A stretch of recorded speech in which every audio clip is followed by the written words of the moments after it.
Closer. Next Monday is the 5th anniversary of the Patriots' Day marathon bombing in Boston.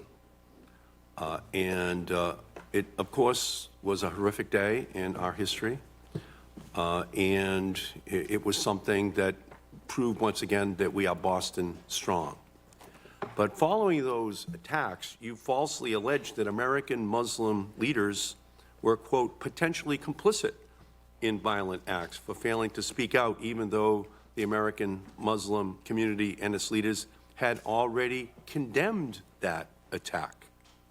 Because words matter, Mr. Pompeo, I have to ask you, do you believe that your statements falsely accusing American Muslim leaders of being complicit in the Boston Marathon attacks exemplifies the kind of moral leadership that our country should have in the post of Secretary of State?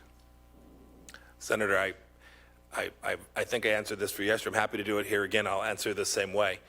I felt then and feel now that everyone has a responsibility to speak out about these terror attacks. The threat from extremist terror around the world remains in spite of all the good efforts and all the resources that have been provided. That's what I was speaking to that day in the aftermath of the attacks to which you referred, those horrific attacks.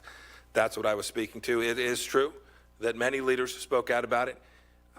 I'm not sure that we ever get to a point where it's enough. And when I said to Senator Booker yesterday, I'm happy to share with you as well.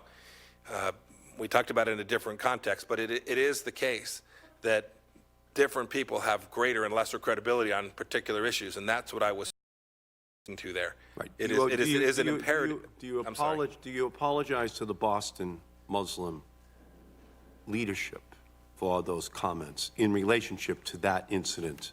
Do you apologize to them? Senator, it was not my intention in any respect to suggest that they were part of the chain of events that led to the attack. That wasn't my point at all. In your opinion, were they complicit? Senator, my statement is clear. We are all, to the extent we are silent, to the extent we don't respond to these, to the extent we don't make sure that our educational systems, whether they're... Well, that's what I'm asking you. This is it. We all are, Senator. The Boston Muslim community came out and condemned it. Senator, is there any way in your mind that they are complicit? Senator, to the extent they condemned the attacks, they did what it was that I think we all have the responsibility to do.